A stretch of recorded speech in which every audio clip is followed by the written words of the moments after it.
যে সিভিয়ার পেশেন্টগুলো আজকে যেটা আমরা অ্যাসেসমেন্ট করলাম 12 ঘন্টা পরে আমরা আবার তার অ্যাসেসমেন্টে হয়তো কিছুটা ভালোর দিকে যেতে পারে, কিছু পেশেন্ট খারাপ হতে পারে। ভালোর দিকে যে পেশেন্টগুলো যায় সেগুলো আমরা একটু স্টেপ ডাউন করি, যে পেশেন্টগুলো একটু খারাপের দিকে যায় তাদেরকে আবার আমরা অ্যাগ্রেসিভ ট্রিটমেন্টের দিকে যাই। সেই কারণে এই ক্যাটাগরিটা করা। ইন্টারমিডিয়েট গ্রুপ যেটা, সেই গ্রুপটা আমরা আশা করছি যে সেই গ্রুপের পেশেন্টগুলো হয়তো দ্রুতই ভালোর দিকে যাবে, কিন্তু এদের মধ্যেও যদি কোনো একটা ইনফেকশন হয়ে যায়, সেপসিস হয়ে যায়, তখন কিন্তু সেটা আবার সিভিয়ার ক্যাটাগরিতে চলে যাবে। অর্থাৎ এই যে ক্রিটিক্যাল, সিভিয়ার এবং ইন্টারমিডিয়েট গ্রুপ, এটা একটা ডাইনামিক প্রসেস, প্রতিদিন এটা কিন্তু চেঞ্জ হতে পারে। আজকে যেমন 8টা ক্রিটিক্যালের কথা আমরা বললাম, সেটা আগামীকাল থেকে ওখানে চলে যেতে পারে, অথবা ক্রিটিক্যাল থেকে একজন হয়তো সিভিয়ার ক্যাটাগরিতে আসতে পারে। মানে এটাও না, হ্যাঁ, যে পেশেন্টটা আইসিইউ আর এইচডিইউ অনেকটা কাছাকাছি, অর্থাৎ যে কোনো সময় এই রোগীটাকে আইসিইউতে যেতে পারে, যে কোনো সময় আইসিইউতে এইচডিইউতে আসতে পারে। এটা খুবই মানে জরুরি বিষয় না।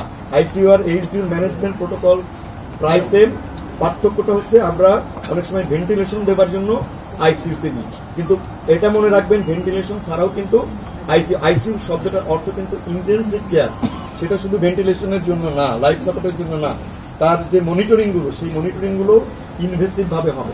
সেই কারণে আমাদের সঙ্গে যিনি কথা বলেছেন উনি মোটামুটি ভাবে আমাদের মানে এই ব্যাপারটা নিয়ে উনি আগেও ওয়াকিবহাল ছিলেন, কারণ উনি নিজেও আমাদের সঙ্গে একসময় কাজ করেছেন, আমরা একই সঙ্গে কাজ করেছি। যে ভদ্রলোক এসছেন, তো উনি জানেন এটা, এবং মানে উনি আসার আগেই আসলে আমরা তাদের সঙ্গে কিছু শেয়ার করেছি।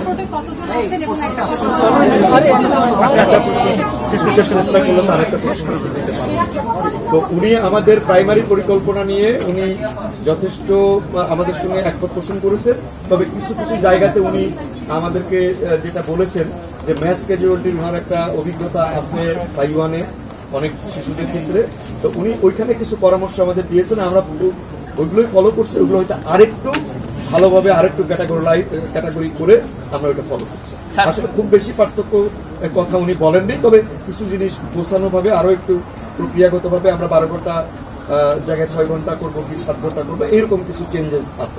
বাইরে যাওয়ার জন্য বাইরে যাওয়ার জন্য এখন পর্যন্ত উনি কোনো কথা বলেননি। উনি ওই যে আমাদের পরামর্শ, এটা আমরা প্রতি 12 ঘন্টা পর পর অ্যাসেস করবো, অ্যাসেস করে মোটামুটি একটা ধারণা আমরা সবাই মিলে নিচে আগামী 48 ঘন্টা আগে হয়তো এই ডিসিশনটা আমাদের পক্ষে কারোর পক্ষেই ফাইনালি বলাটা বোধ হয় সম্ভব হবে। স্যার, ইন্ডিয়া থেকে একটি প্রতিনিধি দল আসার কথা শুনতেছি, আমরা এই বিষয়ে আসলে বলতে পারবো না। এই বিষয়টা একেবারে আমাদের পররাষ্ট্র মন্ত্রণালয় এবং আমাদের স্বাস্থ্য মন্ত্রণালয়ের উদ্যোগ কর্তৃপক্ষ। আমাদের প্রয়োজন বলতে দেখেন, এরকম একটা ম্যাস ক্যাজুয়ালিটিতে এরকম এটা কিন্তু একটা ন্যাশনাল এবং ইন্টারন্যাশনাল বিষয়, এবং বাচ্চারা কিন্তু অসুস্থ। আমরা যদি আমাদেরকে যে কোনো বিষয়ে অনেক জায়গা থেকে ইন্ডিয়া, আমেরিকা, চায়না আমাদেরকে বিভিন্নভাবে সহায়তা করতে চাচ্ছেন, এবং যে কোনো চিকিৎসা সংক্রান্ত বিষয়ে যে কোনো সহায়তাকে আমরা একটা গুড জেস্টার হিসেবে ধরি এবং আমরা সবাইকেই সম্মান করি। কিন্তু এই মুহূর্তে আমরা যে প্রোটোকল নিয়ে আগাচ্ছি, আমরা মনে করি যে এই প্রোটোকল নিয়েই আমাদের সামনে আগাবে। ভবিষ্যতে যদি এই বিষয়ে কেউ সুপরামর্শ আমাদের দিয়ে থাকেন এবং আমরা যদি মনে করি সেটা আমাদের রোগীদের জন্য ভালো হবে, ডেফিনেটলি এই ব্যাপারে আমরা মোটেই ইগোইস্টিক নই। চিকিৎসার ব্যাপারে একটা বাচ্চার ভালো হওয়ার ব্যাপারে কোনো সুপরামর্শ অবশ্যই আমরা বিবেচনায় নিব।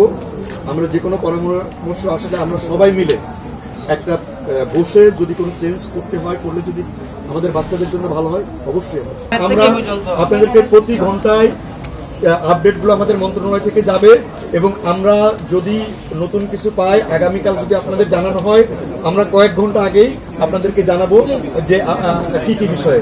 আমার মনে হয় যে আমরা বাচ্চাদের চিকিৎসার প্রতি সম্মান দিই সবাই।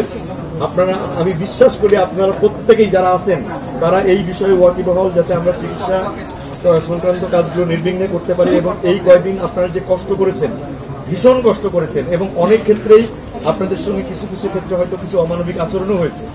আমরা তারপরে আপনারা ধৈর্য ধরে যেভাবে এই বাচ্চাদের জন্য সেবা করবার জন্য আসছেন, আমি ব্যক্তিগতভাবে এবং আমার প্রতিষ্ঠানের সকল চিকিৎসকের পক্ষ থেকে আপনাদেরকে আবারও আন্তরিক ধন্যবাদ জানাই।